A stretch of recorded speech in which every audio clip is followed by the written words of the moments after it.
ఓం సాయిరామ్. సమర్థ సద్గురు సాయినాథ్ మహారాజుకి జై. సాయి భక్తులందరికీ నమస్కారం అండి. మన బాబాగారి దయ వల్ల మనందరం బాగుండాలి, సంతోషంగా ఉండాలి అని చెప్పి మనస్ఫూర్తిగా కోరుకుంటూ ఈ రోజుటి వీడియో స్టార్ట్ చేస్తున్నాను ఫ్రెండ్స్. ఇక ఈరోజు వీడియోలో మనం చూడబోయేది ఏంటి అంటే, తల్లి నిద్రించే ముందు ఒక్కసారి ఈ సాయి మాట వినమ్మా. నేను నీ జీవితంలో ఈ బాబా మాట విను. నీ జీవితంలో జరిపించబోయే అద్భుతం ఏంటో నీ కళ్ళారా నువ్వే చూడు. చెప్పాను కదా, నీ కోసం ఒక అద్భుతమైన సందేశం తీసుకొచ్చానమ్మా. ఆ సందేశం ఏంటి, ఏం చెప్పబోతున్నారు బాబా అని తెలుసుకునే ముందుగా మన ఛానల్ని ఫస్ట్ టైం చూస్తున్నట్లయితే ప్లీజ్ సబ్స్క్రైబ్ చేసుకోండి ఫ్రెండ్స్. వీడియో నచ్చితే కనుక లైక్ చేసి సపోర్ట్ చేయండి. ఇక వీడియోలోకి వెళ్ళబోయే ముందుగా ఒక్కసారి మనకు తెలిసిన గురువుగారండి, షిరిడి సాయిబాబా ఆశీస్సులతో జ్యోతిష్యం చెప్తున్నారు గురూజీ సుబ్రహ్మణ్యం రాజు గారు. నెంబర్ 1 వశీకరణ స్పెషలిస్ట్. వీరి మొబైల్ నెంబర్ 9908224144. ఎలాంటి ప్రాబ్లం ఉన్నా సరే కేవలం ఫోన్ ద్వారా పూజలు చేసి పరిష్కరించేస్తారు. నేరుగా వెళ్లాల్సిన పని లేదు. పర్సనల్గా మీట్ అవ్వాల్సిన అవసరం కూడా లేదు. ఉన్న చోటనే కదలకుండా, మూడో కంటికి తెలియకుండా మీ మొండి సమస్యలను సైతం మీరు పరిష్కరించుకోవచ్చు. ప్రేమ, పెళ్లి, ఉద్యోగం, రాజకీయం, విదేశీ ప్రయాణం, ధనం నిలకడగా లేకపోవటం, భార్యాభర్తల మధ్య గొడవలు, ఆస్తి తగాదాలు, అప్పుల బాధలు, స్త్రీలు పురుషులు ఎటువంటి గుప్త సమస్యలున్నా సరే నెంబర్ 1 వశీకరణ స్పెషలిస్ట్. మీ మీద, మీ ఇంటి మీద చెడు ప్రయోగం జరిగినా, చేసి ఉన్నా కూడా నరదృష్టి, నరగోష్ట, సంతాన సమస్యలు, భార్యాభర్తల మధ్య, లవర్స్ మధ్య అనుమానాలున్నా, అపార్థాలున్నా, థర్డ్ పర్సన్ ఉన్నా సరే, అత్తాకోడళ్ళ మధ్య సఖ్యత లేకపోయినా ప్రతి ఒక్క ప్రాబ్లంకి చక్కటి సొల్యూషన్ ఇస్తున్నారండి. మీ వివరాలన్నీ కూడా సేఫ్ అండ్ సెక్యూర్గా ఉంచుతారు.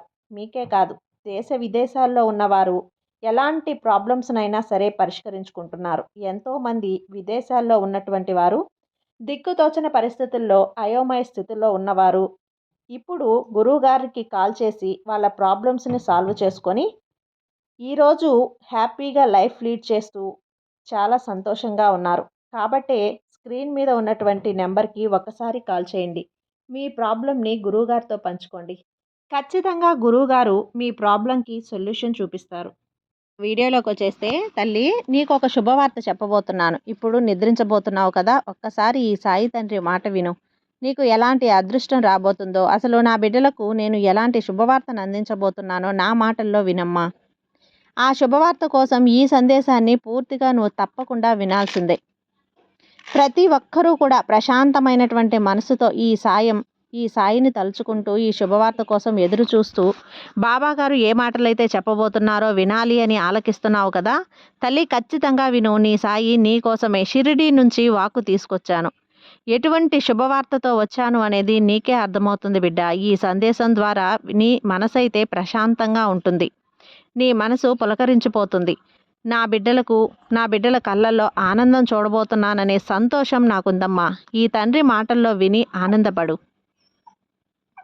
నీ బాబా తన బిడ్డల కోసం ఏ విధంగా చెప్పబోతున్నాడో తెలుసుకోవాలని ఉంది కదా. ఈ రాత్రికే ఇది నువ్వు విన్నావంటే ప్రశాంతమైన మనసుతో నువ్వు నిద్రిస్తావు. నీ కలలో ఒక ఆనందకరమైన వార్తను కూడా చెబుతాను. నీ మనసులో ఉన్న ఈ సందేహాలన్నీ నేను తీరుస్తాను. నీ మదిలో ఉన్న ఈ ప్రశ్నలన్నింటికీ కూడా జవాబు ఇస్తాను బిడ్డ. ఈ సాయిబాబా చెప్పేది జాగ్రత్తగా విను. ఈ నా మాటలు కేవలం నీ కోసం మాత్రమే తల్లి. నీ కోసం అంటే నీ కోసమే. ఈ రాత్రి నీవు స్వప్నంలోకి నేను రాబోతున్నాను. నిర్లక్ష్యం మాత్రం చెయ్యకు. తక్షణమే నా మాటలు విని ఆలకించు. నేను చెప్పే మాటల్లో అర్థమేంటో ఆలకించు. నువ్వు ఈ సాయి తండ్రి కోసం ఎక్కడెక్కడో వెతుకుతూ ఉన్నావు కదా బిడ్డ. అలా నువ్వు ఎప్పుడైతే నీ తండ్రిని వెతకడం మొదలు పెట్టావో ఆ క్షణమే నీ సాయి తప్పులన్నీ కూడా నేను క్షమించేశాను, నిన్ను మన్నించేశాను. నీ తప్పులన్నీ నేను మన్నించాను తల్లి. నేనేం తప్పు చేశాను బాబా అని నీ మనసులో ఉండొచ్చు. నువ్వు ఇప్పుడు ఆ ప్రశ్నని మదిలో మొదలాడుతూ ఉండొచ్చు. కాస్త జాగ్రత్తగా ఆలోచించు. నీకే అర్థమవుతుంది, నీకే తెలుస్తుంది ఏం చేశావు, ఎందుకు బాబా ఇలా చెప్తున్నారు అని. నువ్వు నన్ను ఒక రోజున నా దగ్గరకు వచ్చి క్షమాపణ కూడా కోరావమ్మా, మర్చిపోయావా? ఖచ్చితంగా ఇప్పుడు గుర్తొస్తుంది. అప్పుడే నేను ఆ తప్పుని మన్నించేశానులే. నువ్వు కంగారు పడి ఆందోళన పడకు. నేను దానిని గుర్తు చేస్తున్నాను అంతే. ఇప్పుడు జరిగిన దాని గురించి నువ్వు ఆలోచించాల్సినటువంటి అవసరం ఎంత మాత్రమూ లేదు తల్లి. పూర్తిగా ఆ విషయాన్ని నువ్వు మర్చిపో. అంతా నేను చూసుకుంటాను కదా. నువ్వు చెయ్యవలసింది, నువ్వు ఎక్కడెక్కడో వెతికి వెతికి అలసిపోయావు నన్ను. కానీ నీకు ఒక్క విషయం చెప్పనా? జాగ్రత్తగా వినమ్మా. నీకు ఎప్పుడూ కూడా నేను నీతో ఉన్నాను అనేటువంటి ఒక భరోసా నీకు ఉండాలి. ఆ భరోసా నేనెప్పుడూ నీకు ఇస్తాను. కానీ నువ్వే ఈ కష్టాల వల్ల, నీ ప్రాబ్లమ్స్ వల్ల నువ్వు పెడచెవున పెడుతూ ఉన్నావు. నీ ఇంట్లో పటంగానైనా విగ్రహంగానైనా నేనెప్పుడూ కూడా నువ్వు నన్ను నమ్మావు కదా. నువ్వు నన్ను నమ్మే కదా పూజించడం మొదలుపెట్టావు. అందుకే నేను నీ కోసం ఇప్పుడు వచ్చాను. నీ చెయ్యి పట్టుకొని నిన్ను ముందుకు నడిపిస్తున్నాను. ఆ విషయం నీకు తెలియక నా కోసం వెతుకుతూ ఉన్నావు కదా బిడ్డ. నేను నీ కోసం నీ ఇంట్లో కొలువై ఉన్నాను. ఒక్కసారి నీ మనసులో చూడు. నీ మనసులో ఒక్కసారి చూస్తే నేను నీ కళ్ళ ముందే ఉంటాను తల్లి. నా బిడ్డలకి ఎప్పుడు నేను అండగా ఉంటాను. నువ్వు నన్ను పూజించేది, నన్ను పిలిచేది అవన్నీ నేను ఎదురుగానే చూస్తూ ఉన్నాను. ప్రతి ఒక్కటి నేను గమనిస్తున్నాను. అవును తల్లి, నీ తండ్రి చెప్పినట్లుగా ప్రశాంతమైనటువంటి మనసుతో ఒక్కసారి నన్ను నువ్వు ఆలకించి చూస్తే నేను నీకు కనపడతాను. నా దర్శన భాగ్యం అనేది నీకు కలుగుతుంది. చూడమ్మా, నేను ప్రతి చోట కూడా ప్రతిరోజు కూడా నీకు కాపలాగా ఉంటున్నాను బిడ్డ. నా కను సైగల్లో నుంచి నువ్వు తప్పించుకోలేవు బిడ్డ. నేను నీకు ఏదైతే ఒక క్షమాపణ కోరుతున్నానో అది నీ భయం. కానీ తండ్రి, ఇప్పుడు నువ్వు వెళ్ళాలంటే వెళ్ళను.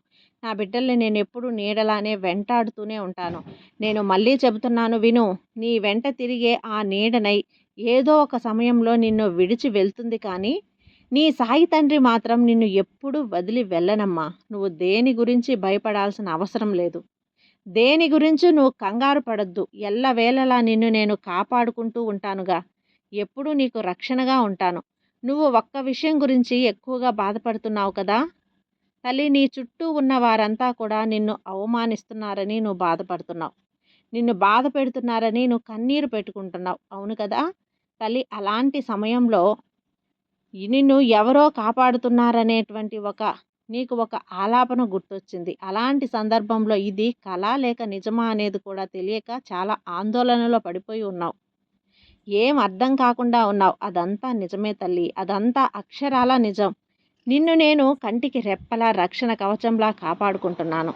ఇకపైన అలాగే నిన్ను కాపాడుకుంటూనే ఉంటాను. నువ్వు తెలియక చేసిన తప్పులన్నీ నేను క్షమించేస్తాను. ఇక నీకు జీవితాంతం నేను తోడుగా ఉంటాను బిడ్డ. నీకు ఇక అంతా నీకు శుభమే జరుగుతుంది. నువ్వు ఇంకా అన్నీ పక్కన పెట్టు. అవసరం అంతకన్నా లేదు తల్లి. ఈ సాయిని నేను ఎప్పుడు నీకు తోడుగా ఉంటాను కదా. నీకు భయం ఎందుకు చెప్పు. నువ్వు ధైర్యంగా ఉండు తల్లి. నీ జీవితం అంతా కూడా నీకు ఎలా కావాలో అలా జరుగుతుంది. ఈ తండ్రిపై నమ్మకంతో ఉండు తల్లి. నీకు అంతా మంచి జరుగుతుంది. నువ్వు నిద్రించు. మిగతావన్నీ కూడా నేను చూసుకుంటాను. ఇక అన్ని రోజులు నిద్ర పట్టినట్టే ఉండి కళ్ళల్లో కూడా నీకు సమస్యలు, కళ్ళలో కూడా నీ యొక్క ఆందోళన అనేది తెలిసింది కదా. ఇక నిద్ర ఎక్కడ పుడుతుంది. కంటి నిండా నిద్రపోక, కడుపు నిండా చూడు తినక, పొట్టి బాధతో ఆలోచనలతో కాలం గడిపావు కదా. ఇక వాటన్నింటికీ కూడా స్వస్తి చెప్పు. కడుపు నిండా భోంచేసి మంచిగా నిద్రపో. ప్రశాంతమైనటువంటి జీవనం గడుపు. ఆరోగ్యం ఉండు, ఆనందంగా ఉండు.